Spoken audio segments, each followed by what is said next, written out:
பிறந்தநாளை முன்னிட்டு சென்னை வேப்பேரியில் மிக பிரம்மாண்டமான ஒரு விழாவாக கொண்டாடுவதற்கு சேகர் பாபு ஏற்பாடு செய்திருக்கிறார். 4 தொழிலாளர்கள் உயர்நீதிமன்ற அனுமதி பெற்று அம்பத்தூர் பகுதியில் தங்களுடைய உண்ணாவிரத போராட்டத்தை தொடங்கியிருக்கிறாங்க. தமிழக வெற்றி கழகத்தின் தேர்தல் மேலாண்மை பொதுச் செயலாளர் திரு ஆதவ் அர்ஜுன் அவர்கள் அதனுடைய ஆதரவை தெரிவிச்சிருக்கிறாங்க. தாவேகா தலைவர் விஜய் அனுமதி பெற்று அடுத்த கட்ட போராட்டத்தை பற்றி அறிவிப்போம். குதிரையில வர மாதிரி ஒரு காட்சி ஏற்கனவே தமிழக வெற்றி கழக தலைவர் விஜய் அவர்கள் பயன்படுத்தியது. அவருக்காக அந்த கட்சி நிறுவனம் ஒரு வீடியோ வெளியிட்டிருந்தது.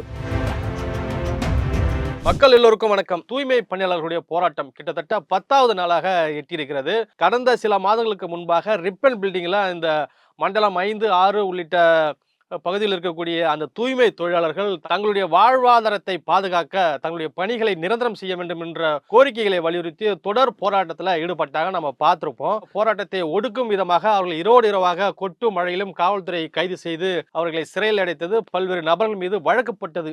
ஆனால் அதையெல்லாம் தாங்கி கொண்டு தங்களது போராட்டத்தை மீண்டும் தீவிரப்படுத்தினார்கள் தூய்மை பணியாளர்கள். குறிப்பாக சொல்ல வேண்டுமென்றால் மெரினாவில் இறங்கிய போராட்டம் பண்ணாங்க, மேதின பூங்காவில் போராட்டம் பண்ணாங்க, பல இடங்களில் இப்படி உள்ளிருப்பு போராட்டம்லாம் பண்ணி தங்களுடைய கோரிக்கைகளை அரசுக்கு வலியுறுத்தி வந்தாங்க. ஆனால் அரசு அது பற்றியெல்லாம் கவலை கொள்ளாமல் வேண்டுமென்றே அவர்கள் மீது பல்வேறு வழக்குகளை போட்டு அவர்களை முடக்க நினைத்தது நம்ம அறிவோம். இந்த நிலையில 4 மற்றும் 6 மண்டலங்களில் பணியாற்றக்கூடிய 4 தொழிலாளர்கள் உயர்நீதிமன்ற அனுமதி பெற்று அம்பத்தூர் பகுதியில் தங்களுடைய உண்ணாவிரத போராட்டத்தை தொடங்கியிருக்கிறாங்க. அதுல ஜெனோவா, கீதா, வசந்தி, பாரதி என்னும் 4 பெண் தொழிலாளர்கள் இந்த போராட்டத்தில் ஈடுபட்டு வராங்க. இந்த 4 பேர் உண்ணாவிரத போராட்டத்திற்கு யாரும் ஆதரவு தெரிவிக்காத நிலை இருந்தது. இந்த நிலையில முதல் முறையாக தமிழக வெற்றி கழகத்தினுடைய பொதுச் செயலாளர் என் ஆனந்த் அவர்களும் தமிழக வெற்றி கழகத்தின் தேர்தல் மேலாண்மை பொதுச் செயலாளர் திரு ஆதவ் அர்ஜுன் அவர்கள், அதே போன்று கழகத்துடைய துணை பொதுச் செயலாளராக இருக்கக்கூடிய ராஜ்மோகன் உள்ளிட்ட நிர்வாகிகள் இன்னைக்கு போய் அவரை சந்திச்சு தங்களுடைய ஆதரவை தெரிவிச்சிருக்கிறாங்க. அதன் பிறகு செய்தியாளர்களை சந்தித்த திரு ஆதவ் அவர்கள் சில கருத்துக்களை சொல்லியிருந்தாரு. பல நாட்களாக கிட்டத்தட்ட 2-3 மாதங்களுக்கு மேலாக இந்த தொழிலாளர்கள் போராட்டத்தில் ஈடுபட்டு வராங்க.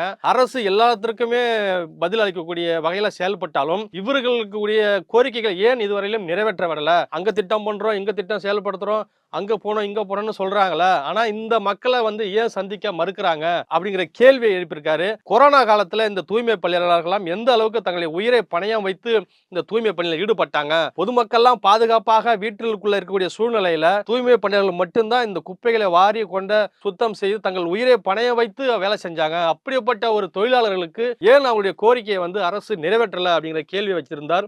இதோட மட்டுமில்ல, இந்த கோரிக்கையை வலியுறுத்தி தமிழ்நாடு முழுவதும் தமிழக வெற்றி கழகம் சார்பில் கண்டன ஆர்ப்பாட்டம் நடத்தப்படும் அப்படின்னு சொல்லியிருக்காரு. தாவேகா தலைவர் விஜய் அனுமதி பெற்று அடுத்த கட்ட போராட்டத்தை பற்றி அறிவிப்போம், அனுமதி கிடைத்தால் மிகப்பெரிய அளவில் போராட்டத்தை நடத்துவோம் அப்படின்னு குறிப்பிட்டிருக்காரு. மேலும் அந்த பாதிக்கப்பட்டிருக்கூடிய மக்களை சந்தித்து அவர்களுடைய குறைகளை கேட்கும் பொழுது அவங்க என்ன சொல்லியிருக்காங்கன்னா, கிட்டத்தட்ட 1953, அதாவது 2000 பேர்கிட்ட நாங்கள் வாழ்வாதாரத்தை இழந்து பாதிச்சிருக்கிறோம், உணவு கூட இல்லாத நிலை இருக்கு அப்படிங்கிற மாதிரி அவங்க சொல்லியிருக்கிறாங்க. இதனையடுத்து ஆதவ் அர்ஜுன் அவர்கள் என்ன சொல்லியிருக்காருனாக்கா, அந்த பாதிக்கப்பட்ட குடும்பத்திற்கு முதற்கட்டமாக அரிசி உள்ளிட்ட மளிகை பொருட்களை வாங்கி கொடுப்பதற்கு உத்தரவாதம் கொடுத்திருக்கிறார். அதனை தொடர்ந்து அந்த குழந்தைகளுடைய படிப்பு செலவு எத்தனை பேர் எங்கெங்க படிக்கிறாங்க கணக்கிடப்பட்டு அவருடைய கல்வி செலவையும் ஏற்பதாக திரு ஆதவ் அர்ஜுன் அவர்கள் அறிவித்திருக்கிறார். இன்னைக்கு தமிழ்நாட்டில் பல அரசியல் கட்சிகள், பல இயக்கங்கள் இருந்தாலும் உண்மையான தூய்மையான அரசியல் ஈடுபடுவது தமிழக வெற்றி கழகம் என்பது இதன் மூலமாக நம்மளுக்கு தெரிய வருகிறது. ஏன்னாக்கா அடிப்படையில் ஒரு மக்களுடைய பிரச்சனைக்காக தொடர்ந்து தாவேகா குரல் கொடுத்து கொண்டிருப்பது நம்ம பார்க்கலாம். அதனுடைய தொடர்ச்சியாகத்தான் இன்னைக்கு அந்த போராட்டத்திற்கு இவர்கள் போய் ஆதரவு தெரிவிச்சுட்டு வராங்க. ஸோ இவங்க மட்டும் இல்லை, விடுதலை சிறுத்தைகள் உள்ளிட்ட கம்யூனிஸ்ட் கட்சிகளும் கூட்டணி ஒரு புறம் ஒதுக்கி வைத்துவிட்டு இந்த மக்களுக்காக, இந்த 2000 குடும்பங்களுக்காக ஆதரவாக குரல் கொடுக்க வேண்டும் என்று ஆதவ் அர்ஜுன் கோரிக்கை வைத்திருக்கிறார். துணை முதல்வர் உதயநிதி ஸ்டாலினுடைய பிறந்த நாளை முன்னிட்டு பல்வேறு சிறப்பு ஏற்பாடுகள்லாம் செய்து வருகிறார் சென்னையுடைய முதலமைச்சராக இருக்கக்கூடிய திரு சேகர் பாபு. ஏன் அவர் சென்னை முதலமைச்சர்னா, தமிழ்நாட்டிற்குத்தான் முதலமைச்சர் மு.க. ஸ்டாலின். ஆனால் சென்னை மாகாணத்தை பொறுத்தவரை தான் முதலமைச்சர் என நினைப்போடு செயல்பட்டு கொண்டிருப்பவர் தான் சேகர் பாபு அப்படின்னு நம்ம சொல்ல, சமூக ஊடகங்கள்லாம் பலரும் எழுதுறாங்க. பல அரசியல் விமர்சகர்களும் அந்த கருத்தை வைத்திருக்கிறார்கள்.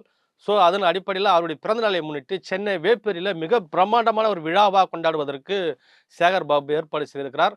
இந்த விழாவிற்கு யார் சிறப்பு அழைப்பாளர்னா, டார்ச் லைட் கொண்டு அடிச்சார்ல மக்கள் நீதி மையத்துடைய தலைவர் திரு கமல்ஹாசன் அவர்கள் தான். இந்த நிகழ்ச்சியில் பல்வேறு நலத்திட்ட உதவிகள் வழங்குவதற்கு சேகர் பாபு ஏற்பாடு செய்திருப்பதாக தகவல் வந்திருக்கிறது. இதில் என்ன ஒரு முக்கியமான விஷயம் என்னன்னா, அவருடைய பிறந்த நாளை முன்னிட்டு இன்னைக்கு திமுக ஒரு பாடலை வெளியிட்டிருக்கிறது. என்ன பாடல் அப்படின்னா, கொள்கை தலைவர் பாடல். இளம் தலைவர் வருகிறார் என்கிற அந்த பாடலை வெளியிட்டிருக்கிறது. புலியை பார்த்து பூனை சூடு போட்ட கதையாகத்தான் நம்ம அதை பார்க்க வேண்டும். இன்னும் ஒண்ணும் சொல்லலாம். புலியை பார்த்து பூனை காப்பி எடுத்ததுன்றும் சொல்லலாம். என்ன அப்படின்னா, அந்த குதிரையில வர மாரி ஒரு காட்சி ஏற்கனவே தமிழக வெற்றிக் கழக தலைவர் விஜய் அவர்கள் பயன்படுத்தியது. அவருக்காக அந்த கட்சி நிறுவனம் ஒரு வீடியோ வெளியிட்டிருந்தது. அதை பார்த்து இவர்கள் காப்பி அடித்து விட்டதாக இன்னைக்கு இணையத்துல எழுதப்பட்டு வராங்க. அடுத்தபடியாக நம்ம என்ன பார்க்க போறோம்னா, தமிழ்நாடு சட்டமன்ற தேர்தல் இன்னும் ஒரு சில மாதங்கள்ல துவங்க இருக்கிறது. இதற்காக பல்வேறு அரசியல் கட்சிகள்லாம் யாருடன் கூட்டணி வைக்க வேண்டும், எத்தனை சீட்டுகளை கேட்டு பெற வேண்டும் என்பது குறித்து தீவிரமாக பேச்சுவார்த்தையில் ஈடுபட்டு வராங்க. இந்த நிலையில என்டிஏவில் ஏற்கனவே அதிமுக இடம்பெற்றிருக்கிறது. அந்த கூட்டணிக்கு அதிமுக தலைமை வகித்தாலும் கூட்டணியில யாரை சேர்க்கணும், எத்தனை சீட்டு கொடுக்கணும், எந்தெந்த கட்சியை உள்ள இணைக்கணுங்கிறது முடிவெடுக்கிறது எல்லாமே பாஜக தான் எடுத்துக் கொண்டிருக்கிறது. உறுதிப்படுத்தும் வகையில டெல்லிக்கு பாமகவுடைய கௌரவ தலைவர் சட்டமன்ற உறுப்பினராக இருக்கக்கூடிய ஜி.கே. மணி அவர் சென்றிருக்கிறார். பாமகன்னா ராமதாஸ் அணி. ஏன்னா இந்த அணி இன்னைக்கு 2 ஆக செயல்படுகிறது. பாமக ராமதாஸ் அணி ஒன்று, அன்புமணி அணி ஒன்றாக செயல்பட்டு கொண்டிருக்கிறது.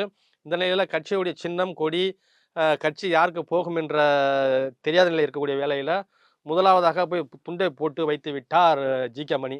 அங்கே போயிட்டு உள்துறை அமைச்சர் அமித்ஷாவை சந்தித்து கட்சி எங்ககிட்ட தான் இருக்குது, எங்ககிட்ட தான் அதிக செல்வாக்கு இருக்குது, தொண்டர்கள் எங்ககிட்ட தான் இருக்கிறாங்க, எங்களை கட்சியில் இணைச்சிக்கணும் அப்படின்னு ஒரு கோரிக்கை வச்சிருக்கிறாரு. ஆனால் அதையெல்லாம் கேட்டுக்கொண்டு அமித்ஷா என்ன சொல்லிருக்காருன்னா, உங்கள் வட மாவட்டம் உங்களுக்கு செல்வாக்கு இருக்கிறது தெரியும், ஆனால் நீங்கள் 2 பேரும் பிரிந்து இருப்பதை ஏற்றுக்க முடியாது, 2 பேரும் ஒன்றா வாங்க, அதன் பிறகு கூட்டணி குறித்து பேசலாம்னு சொல்லி திருப்பி அனுப்பிச்சிட்டாராம். அதே போல் அதிமுகவிலேருந்து பிரிந்த ஓபிஎஸ் டிசம்பருக்குள்ளார எங்கள் கட்சியை இணைக்கலன்னா நாங்கள் தனி கட்சி தொடங்குவோம்னு அறிவித்தார். ஸோ அவர்களையும் இந்த கட்சிக்குள்ள அதிமுக இணைக்கும் வேலையாகவும் டிடிவி தினகரனை திரும்பவும் அந்த பாஜக கூட்டணியில் உள்ள கொண்டு வரவும் நயினார் நாகேந்திரன் டெல்லியில் அமர்ந்து அமித்ஷாவுடன் பேசிக் கொண்டிருக்கிறார். இந்த நிலையில தமிழக மக்கள் ஒரு தூய்மையான அரசியல், நேர்மையான அரசியல் தலைவர், நேர்மையாக மக்களுக்கு உண்மையாக உழைக்கக்கூடிய கட்சியை தேர்ந்தெடுப்பதற்காக தயாராக இருக்கிறார்கள்.